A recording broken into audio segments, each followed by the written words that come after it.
Ghost in the Shell came out in 1995 and was directed by Maru Oshii and is about the Major and Bato, who are part of this government unit called Section 9, as they unravel the mystery of this cyber terrorist known as the Puppet Master.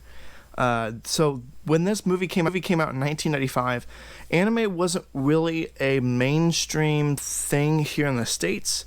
We did have some make it over here, like there was Robotech, and I guess the closest things that we had were like G.I. Joe and Transformers. I don't even know if we got Gundam, but it was slowly kind of starting to creep in the US, but it wasn't a really huge thing. We did have some of the Studio Ghibli films which made it to the US, but once again, anime was never really a big thing when this came out. I believe, if I remember right, this movie really kind of broke boundaries in terms of making Eastern animation come to the West, and this kind of, I think, broke that barrier. The first thing I have to say about this movie, of course, is the animation. The animation style is very hefty. It has weight to it. It's very lifelike, and is not a children's animated movie. Like this movie deals with some pretty mature themes, some sexual content, some violence, like a good amount of violence actually. And this movie is very much more mature, and I think I really like that about this movie is the very high concept ideas that this movie has about what's it mean to be human and identity and it's kind of fascinating how it still kind of works today. You can see the blueprints that this movie has. Like it was definitely inspired by Ridley Scott's Blade Runner back in 1982, and I think Ghost in the Shell kind of really sets up this cyberpunk sort of style. I honestly kind of like to call Blade Runner cyber noir. This movie is very much more cyberpunk, which also kind of gave more inspiration and birth to like The Matrix. Of course, like I said, Cyberpunk 2077, and it really, I think, brought the style of cyberpunk to the US, which is kind of cool. The character of the Major and Bato, I think, of course, have got to be the standouts. The Major's kind of this really gruff soldier agent and will do stuff the way she thinks needs to be done.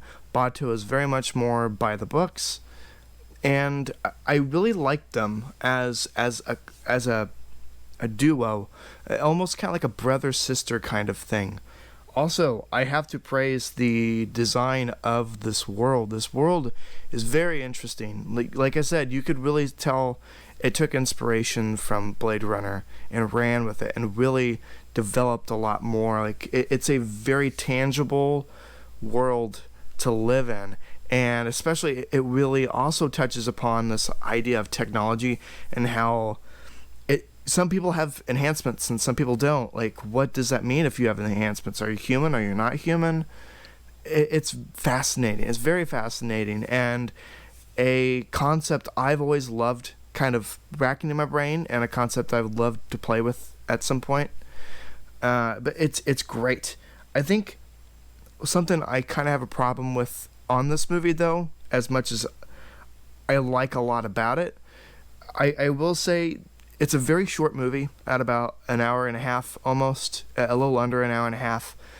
I wish it was actually longer so we can develop more of the characters and take our time telling the story, because this movie has a lot of technobabble. There's a lot of explaining the world and how it works and what people are thinking. There's just a lot of explaining and not much developing, and I kind of wish we got more developing than explaining, because I can see some people getting bored with that, like just kind of sitting through an exposition dump.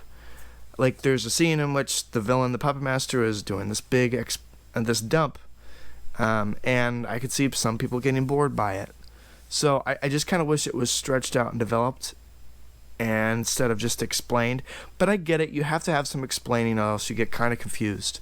Beyond that, and the pacing, it's really quick, very, very quick. Like there's not much time to really set in, except when they're doing an info dump. But otherwise, I think that's my main takeaway. It makes me want more of this world, which is a great thing, but at the same time, I just wish in the time that we had, I got more of it. I got to sit more in it, and I wasn't kind of brisked away pretty quickly. Which honestly, if I had to take one thing away from this, it definitely is the design, the style, and the world. Like this is a very lived-in world that I want to visit again. I know there are a few other movies I think in the franchise. There are some spin-off series, which is really cool. And of course, there's the infamous live-action remake, which I remember having a long while back. I watched a little bit of it, and then I think I traded it in for something at one point, which honestly, I kind of want to go back and compare the original to the remake, see where it differs, because I'm really curious as to how the US kind of handles the source material. I know anime is not usually adapted very well here in the States. It has been changing actually as of recent, which is great.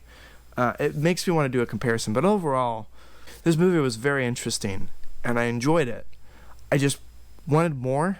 I wanted more of the world. I wanted more of the characters, more developing of the characters, and less explaining. Just really taking its time to develop the characters.